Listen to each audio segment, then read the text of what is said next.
O estado de São Paulo está tomando providências diante de uma previsão de chuva forte na próxima semana. A reportagem é de Camila Yunis.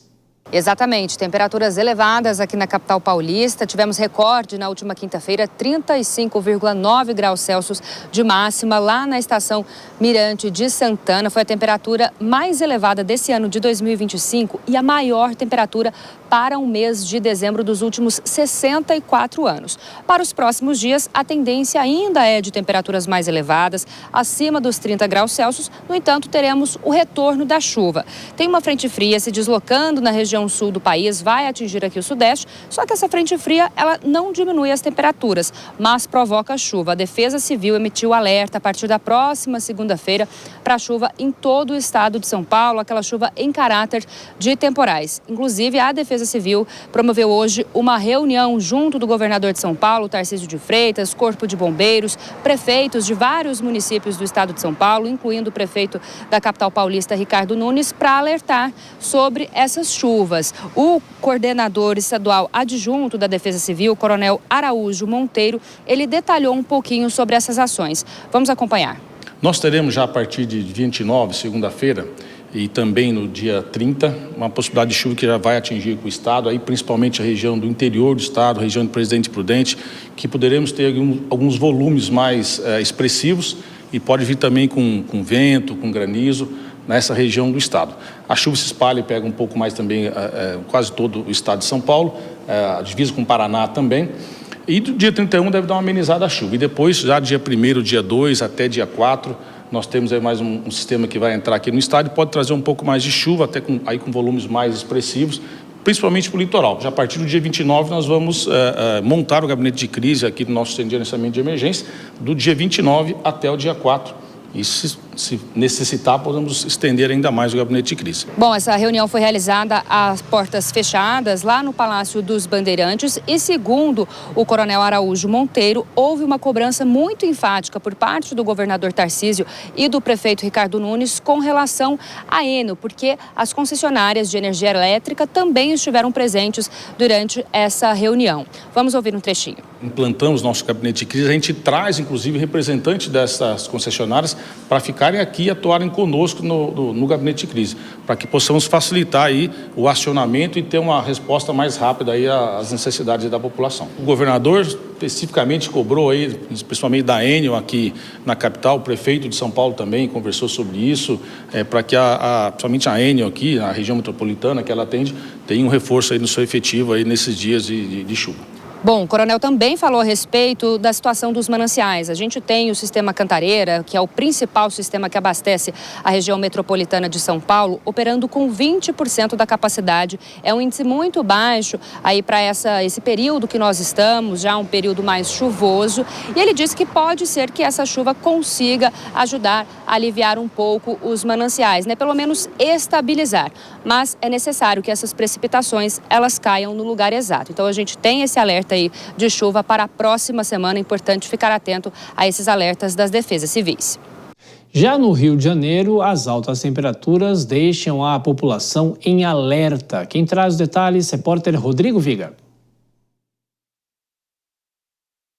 É isso. Mais de 1.000 pessoas já foram atendidas aqui na rede de saúde básica do Rio de Janeiro por conta dessa forte onda de calor que atinge a cidade e várias regiões do país. Uma onda de calor como há muito tempo não se via. A cidade permanece no nível 3, que vai até 5. Significa dizer que ao longo dos últimos dias as temperaturas oscilaram entre 36 e 40 graus e teremos temperaturas talvez até mais elevadas ao longo dos próximos 3 até 5 dias. As pessoas que buscaram a rede de atendimento da cidade do Rio de Janeiro apresentavam fraqueza, tontura, dor de cabeça, mal-estar e ainda aqueles que foram para a praia, pegaram muito sol, tiveram insolação ou até mesmo queimaduras de pele. A Prefeitura do Rio de Janeiro tem alertado a população para a necessidade, no bom sentido, de sombra e água fresca nesse período. E roupas leves também e comidas não muito gordurosas. O governo do estado do Rio de Janeiro também emitiu essa semana um alerta para 22 dos 92 municípios aqui do território fluminense para temperaturas altas, severas e até mesmo extremas. A Prefeitura do Rio de Janeiro divulgou aí a perspectiva de temperatura para os próximos dias. Máxima nesse sábado, 39 graus. Domingo, máxima 41 graus. Na segunda-feira, máxima de 40 graus. E a temperatura começa a dar uma aliviada já na próxima terça-feira, com máxima de 35 graus. É o calor acometendo cariocas, fluminenses e boa parte do Brasil, rapaziada. Pois é, Viga. E aqui em São Paulo, a gente já destacou, a cidade teve recorde de calor pelo segundo dia consecutivo, com 36,2 graus Celsius nessa sexta-feira. E para falar sobre as altas temperaturas pelo país e os alertas também, a nossa entrevistada é a meteorologista do CEMADEM, Mariana Pallotta. Tudo bem, Mariana? Como sempre, muito obrigado pela forma como o CEMADEM atende bem sempre a Jovem Pan. Como vai? Boa noite, bem-vinda. Boa noite, Thiago. Muito obrigada pelo convite. Bom, é claro que nós estamos no verão e é normal que tenhamos altas temperaturas, mas eu queria que você fizesse uma comparação com, talvez, o ano passado, a situação nesse momento, esse calorão que estamos vivendo aqui, não só em São Paulo, mas no Rio de Janeiro também. De que forma é preciso deixar a população em alerta, porque temperaturas muito altas, aqui em São Paulo, esses relógios de rua, né, que ficam debaixo do sol, tem relógio marcando 45 graus por aqui, viu, Mariana? Não tá fácil, não. Mas eu acho que a nossa primeira onda de calor severa mesmo agora desse verão, né? Ano passado a gente teve muitos recordes de temperatura e muitas ondas de calor consecutivas que vieram desde a primavera e caminharam para o verão. Então a gente ainda está experimentando a nossa primeira onda de calor do verão, sim, bem intensa.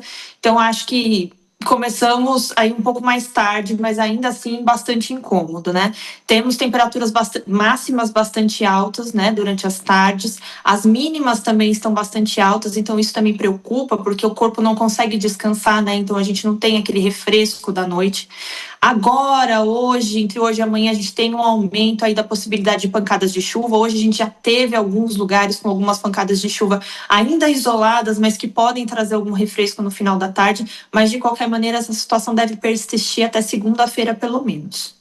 Pois é, e só para a gente explicar para o nosso espectador o que acontece, né? Efetivamente, há um bloqueio, não temos uma chuva mais considerável ou não? Aqui em São Paulo, a expectativa para a semana que vem é que tenhamos já uma chuva um pouco mais forte como consequência do calor, aquela chuva típica de verão que estamos acostumados. É isso, Mariana? A gente tem um sistema que inibe a formação das chuvas, né? A gente conta bastante com a passagem das frentes frias para que organizem as chuvas, né? Para que as chuvas persistam por mais alguns dias. Então, a gente tem alguns dias aí que essas frentes frias elas não conseguem avançar em direção ao sudeste. Elas ficam ali mais presas na região sul, né? Choveu bastante ali entre Rio Grande do Sul e Santa Catarina nesses últimos dias bastante instáveis, alguns dias até com bastante acumulado. E essas frentes presas ali no sul não avançam aqui e a gente tem alguns dias mais secos e a temperatura sobe bastante, né? Por consequência, a gente não tem ali formação de nuvens, a gente não tem a chuva como um todo ali para também ajudar a refrescar. Na atmosfera, em altitude, né, lá no alto da atmosfera, a gente tem um sistema que a gente chama um anticiclone, que ele não permite com que as chuvas, mesmo a gente tendo ali bastante aquecimento diurno, alguma umidade disponível, essas grandes nuvens de tempestades, elas não conseguem se desenvolver, né? Elas não conseguem se estender até o alto da atmosfera para poder causar aquelas tempestades típicas de verão, né, que a gente tem nos finais de tarde, nessa época do ano, né? Então tem sido bastante difícil a formação dessas tempestades. Hoje a gente teve ainda uma condição um pouquinho mais favorável, pipocaram algumas chuvas, né, como a gente diz aí no jargão da meteorologia, aqui no sudeste, em algumas áreas de serra, né, algumas chuvas um pouco mais intensas, mas ainda assim bastante isoladas, com baixo acumulado e não devem refrescar esse calorão, né, que persiste aí no fim de semana. Bom, muita gente já pensando na semana que vem, né, no próprio Réveillon, o que teremos, pelo menos no centro-sul aqui do país, do ponto de vista da previsão do tempo, saber se na própria virada pode chover, não pode chover, qual é o spoiler para quem nos acompanha? Aí a gente já tem uma mudança de tempo lá mais programada ali para entre segunda e terça-feira, né? No fim de semana a gente já tem um pouco mais de condição para algumas pancadas mais isoladas, né? Não são pancadas generalizadas, mas a gente tem aí uma condição um pouquinho maior para chuva. A partir de segunda-feira, ali entre Paraná, Mato Grosso do Sul e São Paulo, alguma condição um pouco maior, para algumas pancadas já com um pouco mais de intensidade, já um pouco mais com severidade, e a partir de terça-feira aí a gente já espera uma mudança no tempo. Essas frentes frias que não estavam conseguindo avançar, uma delas já consegue avançar aqui em direção ao sudeste e deve organizar a chuva um pouco mais frequente aqui para a região sudeste, né, São Paulo, Rio de Janeiro, Minas Gerais, aí ao longo da semana que vem. Então, pro Réveillon, a gente já espera uma mudança de tempo, uma condição que traga um pouco mais de chuva, apesar de não ser chuva persistente no Réveillon, né, essa chuva com alguma persistência deve vir mais pro final da semana que vem, mas ainda assim a gente já tem alguma condição para esse calorão se encerrar, né, para a gente não ter esses dias consecutivos de temperaturas tão altas e alguma chuva que já traga mais refresco, né, que já deixa o tempo um pouco mais ameno. Ou seja, é possível imaginar que de quarta para quinta, pelo menos aqui na região metropolitana, temos uma temperatura um pouco mais amena ou menos tão aguda, como a gente vem acompanhando? A temperatura não sobe tanto porque a gente já tem uma condição maior de chuva. Então, mais nebulosidade, mais condição para chuva não deixa a temperatura tarde subir tanto. E a chuva também traz algum refresco. Então, a gente já espera que, apesar de ter uma sensação de abafamento por causa da umidade, né, a gente está no pleno verão, então não dá para esperar temperaturas tão baixas assim. Ainda vai ficar calor, mas não o calor que a gente está experimentando essa semana. Mariana, queria perguntar para você sobre a situação dos reservatórios aqui de São Paulo.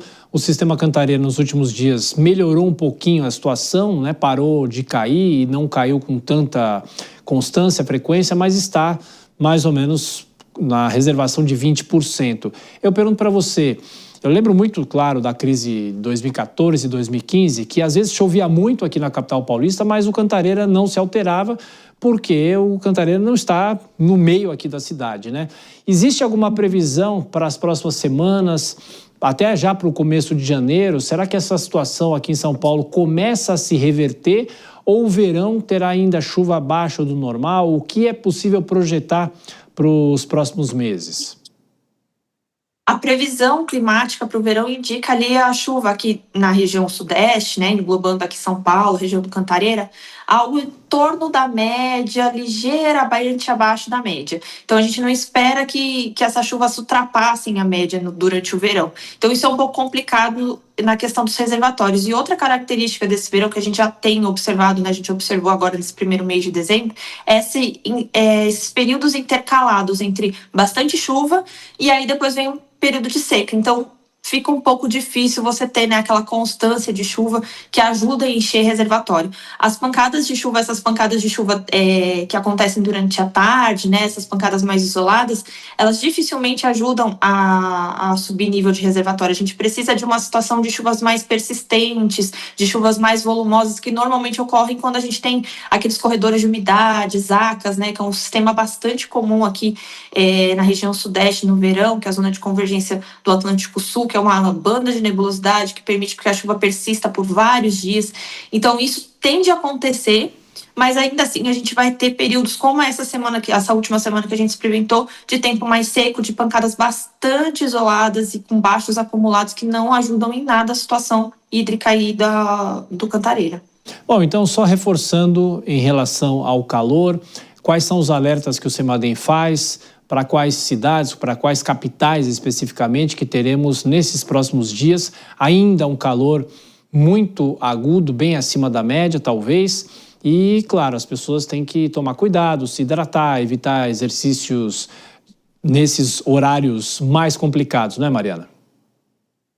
Como orientações gerais, a gente passa justamente isso, né? Que esses períodos prolongados de calor, eles tendem a deixar as pessoas, né, mais suscetíveis a doenças, né? Principalmente pessoas idosas, crianças, pessoas que já sofrem de alguma doença pré-existente, elas tendem a a sentir mais, né, os efeitos do calor. Então, sempre se manter em ambientes mais frescos, evitar a exposição ao sol nos horários de maior insolação, né, ali entre 10 horas da manhã e 15 horas da tarde, bastante hidratação para tentar amenizar aí os efeitos do calor e não ter maiores prejuízos. O CEMADEM fica em alerta na questão das chuvas, apesar da gente ter essas chuvas com características mais isoladas, né, agora nesses últimos dias, mas a gente ainda fica em atenção a essas pancadas que podem vir com intensidade, e apesar da gente ter essa situação de onda de calor, ainda algum ponto que pode ter algum problema por causa de enxurradas, né, que são bastante comuns nessa época do ano. E Mariana, só para a gente fechar, para que nós possamos entender como é que funciona, né? O CEMADEM tem o acesso aos modelos, os meteorologistas que fazem a previsão do tempo. Vocês costumam repassar essas informações, por exemplo, para as defesas civis dos estados, das cidades, se tiver um alerta muito agudo? É possível que vocês façam essa ligação direta com as cidades para fazer o alerta? Porque o alerta vem muitas vezes pela defesa civil, não é? Os alertas de questão de ondas de calor, né, o órgão oficial que emite esse tipo de alerta é o INMET, né, que é o Serviço Nacional de Meteorologia do Brasil. O CEMADEM, a gente fica mais nessa parte de chuvas, né? Então, a gente faz alertas para processos hidrológicos, enxurradas, grandes inundações ou pequenas inundações, e deslizamentos de terra. Deslizamentos de terra que são processos associados à chuva. E isso a gente tem um contato direto com as defesas civis, né? Pelo SENAD, que é a Defesa Civil Nacional. Então, a gente emite os nossos alertas para o SENAD, e o SENAD repassa isso para as defesas civis, para que isso seja ali alertado e chegue o mais rápido possível às pessoas que podem ser afetadas por esse tipo de fenômeno. Mariana Pallotta, meteorologista do CEMADEM, muito obrigado pelos esclarecimentos, bom plantão para vocês e voltem sempre aqui na Jovem Pan. Muito obrigado sempre pelas informações. Até a próxima. Bom ano. Muito obrigado, boa noite. Deixa eu chamar aqui o Cristiano Vilela, que deve estar acompanhando de camarote essa nossa conversa aqui, porque nós estamos numa temperatura agora, mais ou menos 25 graus. Claro que o dia foi muito mais do que isso, né? Mas o Vilela está nos Estados Unidos, né? Está no meio do país. Passando frio, Vilela? Pois é, Thiago, passando bastante frio, esperando a neve chegar aqui em Ohio a partir de segunda-feira. Enquanto a neve não volta para Ohio, estamos aqui curtindo algo que nesse momento é considerado um calor aqui na região, que é uma temperatura de 10 graus. Até dá para deixar aquele casaco mais peludo em casa e sair com uma roupa um pouquinho menos agasalhada, né? Mas você me contou, fora do ar, claro, quando você chegou por aí, estava quanto? Eu cheguei com menos 5 graus e na semana anterior chegou a fazer menos 15 graus aqui em Cincinnati. E a expectativa para a semana que vem é de uma temperatura mais baixa, viu? E você encara bem andando na rua com essa temperatura ou não? Eu encaro bem, encaro tranquilo. Para passear de vez em quando é uma delícia. Agora, para viver no dia a dia, aí eu gosto mais de uma temperatura mais quentinha, como essa que a gente tem visto aí nesses últimos dias no Brasil, muito embora, pelo que me parece, nesses últimos dias o calor tem passado um pouquinho da medida.